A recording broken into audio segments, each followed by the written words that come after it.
بسم اللہ الرحمن الرحیم۔ السلام علیکم ورحمۃ اللہ وبرکاتہ۔ معزز سامعین و ناظرین، ہمارے پیارے آقا حضرت محمد مصطفیٰ صلی اللہ علیہ وسلم اللہ رب العزت کے سب سے محبوب نبی ہیں۔ آپ کی پیدائش اور زندگی مبارک کا ہر لمحہ معجزات خدا سے منور تھا، کیونکہ آپ جیسا نہ کوئی آیا ہے اور نہ ہی کوئی آئے گا۔ حضرت حسان بن ثابت رضی اللہ تعالیٰ عنہ جو اسلام کے پہلے شاعر تھے، حضور نبی کریم صلی اللہ علیہ وسلم کی شان اقدس میں یہ نعتیہ کلمات پڑھتے تھے کہ حضور آپ جیسا حسین و جمیل نہ کسی ماں نے جنا ہے اور نہ ہی کوئی ماں جنے گی۔ جب نبی کریم صلی اللہ علیہ وسلم اپنی والدہ ماجدہ حضرت بی بی آمنہ رضی اللہ تعالی عنہ کے شکم مبارک میں تھے تو بی بی آمنہ کی پیشانی پر نور کی مانند چمکتے دکھائی دیتے تھے۔ بی بی آمنہ رضی اللہ تعالی عنہ کہیں بھی تشریف لے جاتی تو بادل آپ پر سایہ کرتے، درخت جھک کر سلام پیش کرتے اور پتھر بول کر سلامتی بھیجتے تھے۔ جب نبی کریم صلی اللہ علیہ وسلم کی پیدائش مبارک ہوئی تو پورے آسمان پر نور ہی نور پھیل گیا۔ دنیا کے تمام بت اور مجسمے اوندے منہ گر پڑے۔ حضرت جبریل امین نے مشرق و مغرب، شمال و جنوب میں جشن ولادت مصطفیٰ صلی اللہ علیہ وسلم کی خوشی میں جھنڈے لگائے۔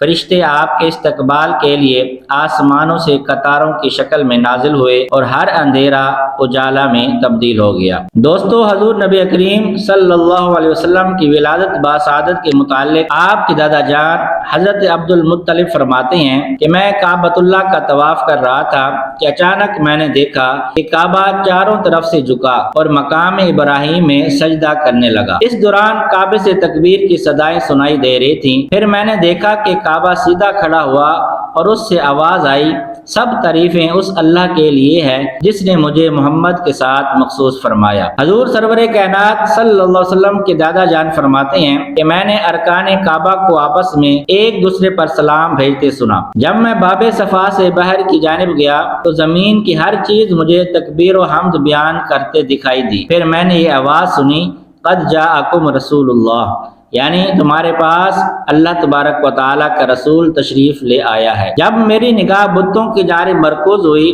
تو سب کے سب بت اوندے منہ گرے پڑے تھے۔ رسول خدا صلی اللہ علیہ وسلم کے دادا جان کہتے ہیں یہ سب کچھ دیکھ کر مجھے شدید حیرت ہوئی اور میں اپنی آنکھیں ملنے لگا کہ شاید میں کوئی خواب تو نہیں دیکھ رہا مگر یہ حسین منظر حقیقت تھا۔ اس کے بعد جب میں گھر پہنچا تو میں نے گھر کے اطراف میں عجیب و غریب نورانی پرندے طواف کرتے دیکھے جو کہ فرشتے تھے۔ گھر کے اندر سے مشک و عنبر سے بھی میٹھی خوشبو آ رہی تھی۔ میں نے دروازہ کھٹکھٹایا تو میری بیٹی حضرت آمنہ سلام اللہ علیہا تشریف لائیں اور دروازہ کھولا۔ حضور سرور کائنات صلی اللہ علیہ وسلم کی والدہ ماجدہ حضرت بی بی آمنہ سلام اللہ علیہا کی پیشانی پر ایک نور چمکتا دکھائی دیتا تھا۔ حضرت عبد المطلب رضی اللہ تعالیٰ عنہ فرماتے ہیں کہ میں نے دیکھا کہ بی بی آمنہ کے چہرے پر کوئی ضعف یعنی کمزوری وغیرہ کا اثر نہیں تھا اور بی بی آمنہ کی پیشانی سے جو نور چمکتا دکھائی دیتا تھا وہ نظر نہ آیا۔ حضرت عبد المطلب نے پوچھا کہ بیٹی آمنہ تمہاری پیشانی کا نور کہاں ہے؟ تو بی بی آمنہ سلام اللہ علیہا فرمانے لگی کہ اے میرے بابا جان، اب سے کچھ دیر پہلے ہی میں نے ایک بچے کو جنم دیا ہے، وہ نور میرا بیٹا ہی تھا جو اب دنیا میں تشریف لا چکا ہے، اس لیے پیشانی پر وہ نور دکھائی نہیں دے رہا۔ دوستو، حضور سرور کائنات صلی اللہ علیہ وسلم کی پیدائش ایک معجزہ تھی۔ آپ کی والدہ کو بچہ پیدا ہوتے وقت کی تکلیف محسوس تک نہ ہوئی اور آپ بالکل پاک صاف اور چمکتے ہوئے اس دنیا میں تشریف لائے۔ بی بی آمنہ سلام اللہ علیہا فرماتی ہیں نبی کریم صلی اللہ علیہ وسلم کی پیدائش کے بعد ایک غیبی آواز سنائی دی اور میں نے سنا کہ پکارنے والا کہہ رہا تھا کہ اس کا نام محمد رکھنا۔ یہ بچہ وہی ہے جس کا ساری دنیا کو انتظار تھا، جو دنیا کے اندھیروں اور کفر و جہالت کا خاتمہ کرے گا۔ یہ بچہ وہ آخری نبی ہے جس کی تشریف آوری کی خبر تمام انبیاء کرام علیہ السلام دیتے رہے اور اس کا نام آسمانوں پر محمود ہے اور تورات میں مؤید ہے، زبور میں ہادی، انجیل میں احمد اور قرآن میں طٰہٰ، یاسین اور محمد ہے۔ دوستو، جب حضور صلی اللہ علیہ وسلم پیدا ہوئے تو اللہ تبارک و تعالیٰ نے آپ کو پاکیزہ بدن اور تیز بو کستوری کی طرح خوشبودار اور ختنہ شدہ، ناف بریدہ، چہرہ نورانی، آنکھیں سرمگی اور دونوں شانوں کے درمیان مہر نبوت درخشاں پیدا فرمایا۔ حضور صلی اللہ علیہ وسلم کی ولادت پر اللہ رب العزت نے آپ کی والدہ ماجدہ پر ایک روشن بادل ظاہر فرمایا کہ جس میں روشنی کے ساتھ گھوڑوں کے ہنہنانے اور پرندوں کے اڑنے کی آوازیں تھیں اور کچھ انسانوں کی بولیاں تھیں، اور اعلان ہوا